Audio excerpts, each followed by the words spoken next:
Ladies and gentlemen, the President of the United States, accompanied by Mr. Javier Garcia.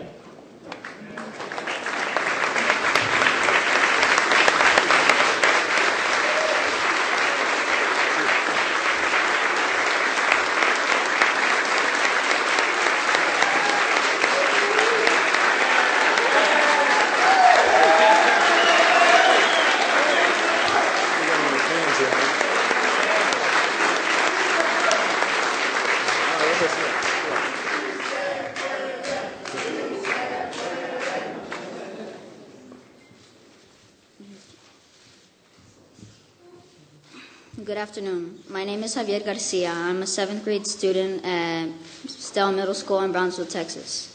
Brownsville is becoming famous because it's producing a high number of chess champions, including me.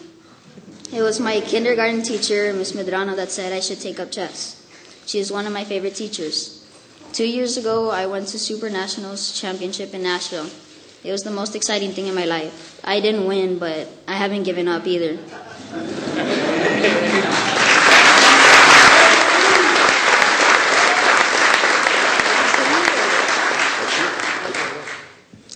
In my community, our teachers and our families encourage us to study hard and to do our best all the time. I've heard that the President wants us to work harder on our math and science so that the U.S. can be the smartest country in the world again. That works for me because my favorite subjects are math and science. Mr. President, with your leadership and your support, we can cover the whole board together and make the United States the smartest country in the world again. Chess master Paul Morphy once said, "Help your pieces so they can help you." Thank you for signing the Hispanic Executive Order today, Mr. President, and helping all our pieces help America. Ladies and gentlemen, I introduce to you the President of the United States.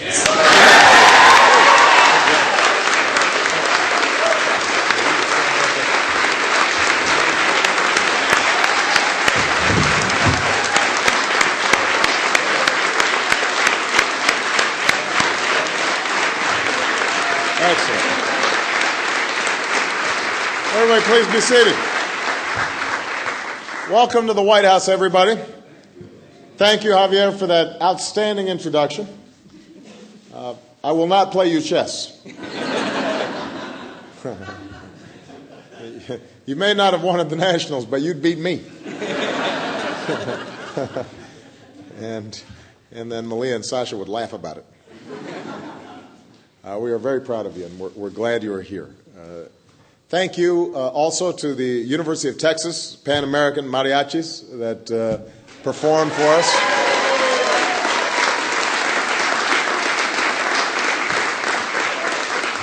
And hello to everybody across the country participating in watch parties and in education reform efforts in your own communities.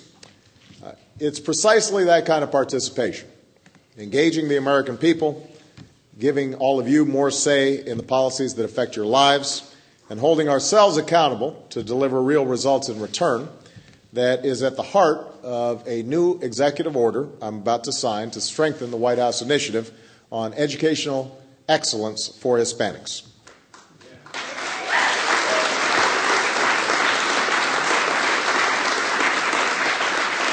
Now, before I sign this document, I'd like to acknowledge a few people who have been and will continue to be instrumental to our success. Our Assistant Secretary for Elementary and Secondary Education, Thelma Melendez de Santa Ana.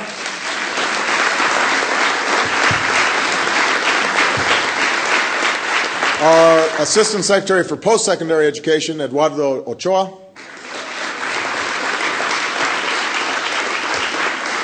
And our Assistant Deputy Secretary, Rosalinda Barrera.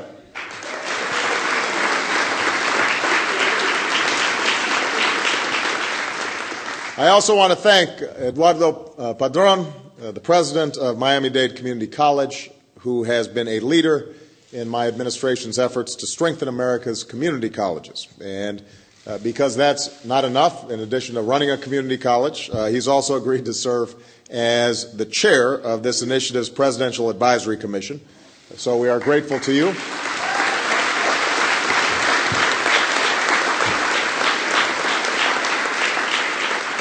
This will be a group of 30 Latino leaders who are going to make sure that when it comes to our children's education, my administration hears the voices of the Latino community loud and clear. And I also want to give a special recognition to our recently confirmed ambassador to the Dominican Republic, Raul Esaguera, right here.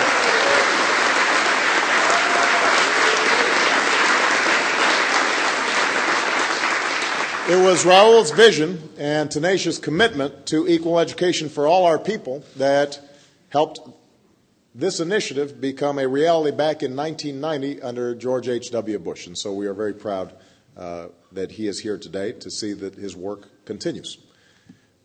The question then, back in 1990, is the same question we face now. How do we best improve educational opportunities and outcomes for our Hispanic students? Over the past year and a half, under Juan Sepulveda's leadership, and Juan, thank you for the outstanding work.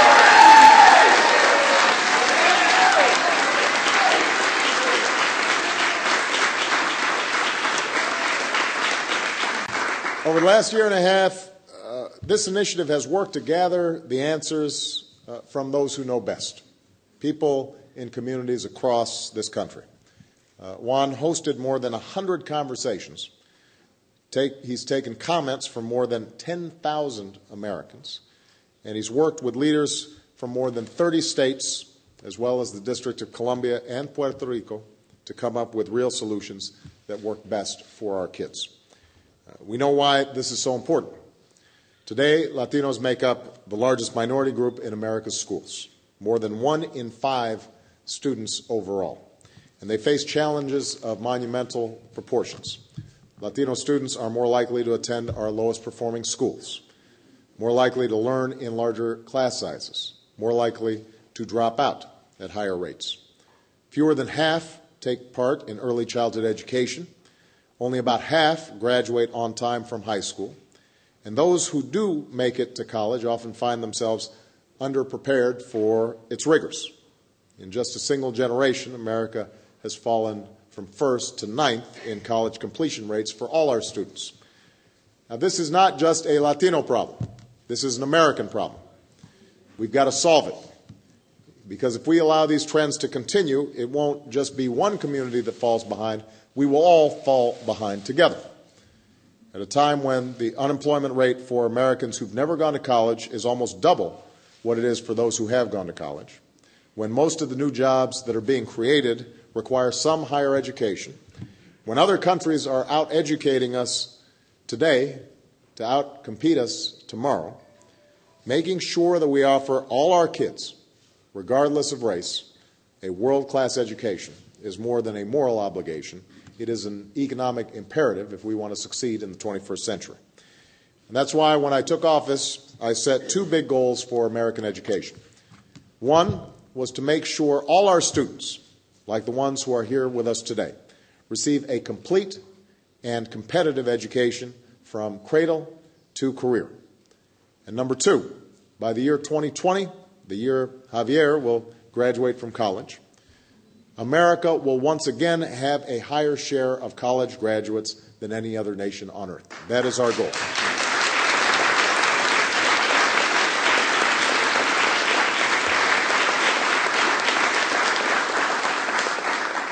Now, improving educational outcomes for the Hispanic community is critical to reaching these overall goals. And reaching these goals is behind every battle that we've waged on behalf of our children's education since I took office. We are expanding and reforming early childhood education so that our children aren't behind by the time they reach the schoolhouse door. We're challenging programs that don't measure up to compete for their funding, because if you're receiving tax dollars, you better be able to deliver results for our children. We've launched a race to the top, encouraging states to change their schools from the bottom up for all our children, black, white, and Latino alike. Already, 48 states and D.C. have competed to raise standards, improve curriculum, and turn around struggling schools. And we'll take steps to recruit and train more good teachers, including bilingual teachers. We're tackling the dropout crisis that affects the Hispanic community more than any other community. And we're challenging states and communities to turn around our 5,000 worst schools including many of the ones that produce the most Latino and African American dropouts. To reach the second goal that I've set, leading the world in the proportion of college graduates, we're offering middle-class families the American Opportunity Tax Credit, which is a tax credit worth up to $2,500 a year. It's already helped put the dream of a college degree within the reach of more than 12 million students from working families. We're upgrading our community colleges so that we can link students looking for work with businesses looking to hire. We're funding and implementing the post-9/11 GI Bill so our veterans, including our outstanding Latino veterans, can come home to the same chance to earn a college education as my grandfather had when he came back from World War II. We're eliminating $60 billion over the next decade in wasteful giveaways to banks that profited from a broken student loan system, and we're using that money to make college more affordable for millions of students. In fact, we estimate that these steps will make college more affordable for more than 150,000 additional Latino students. And as I've said before, Congress should finally pass the DREAM Act. I've supported this bill.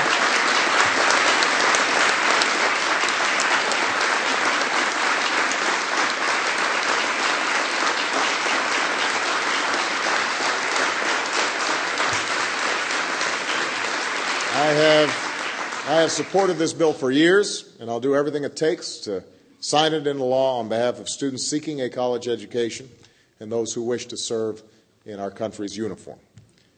Turning around our troubled schools, putting the dream of a college education within the reach of working families, educating our kids, all of them, to graduate ready for college, ready for a career, ready to make the most of their lives.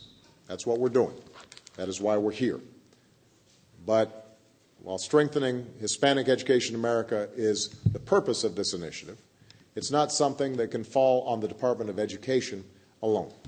I expect agencies across the federal government to take this initiative seriously and support its mission. And it's also not something that government can do by itself.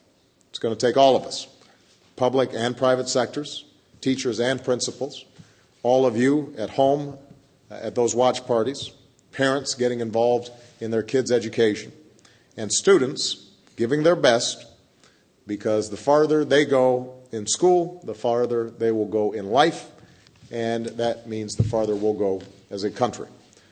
Now, I know there will be cynics out there who say that this improvement that we're seeking is not possible, that the reforms won't work, the problems in our education system are too entrenched.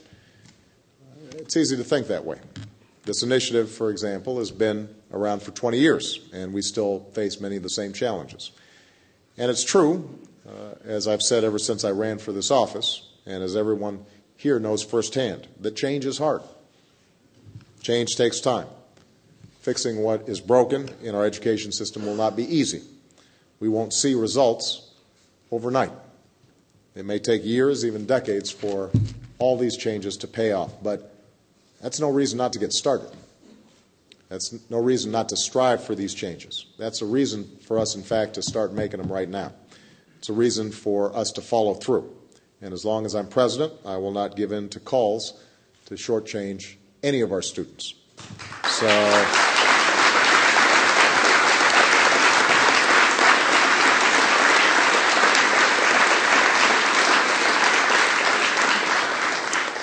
In the end, this is about building a brighter future where every child in this country, black, white, Latino, Asian, or Native American, regardless of color, class, creed, has a chance to rise above any barrier to fulfill their God-given potential.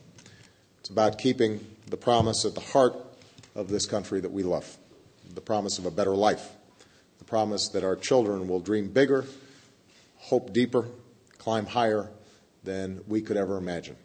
That's the promise that so many of you work to advance each and every day in your own respective fields. And as long as I have the privilege of being your president, that's a promise that I intend to work to keep. Thank you very much, everybody. Now I'm going to sign this initiative. Thank you.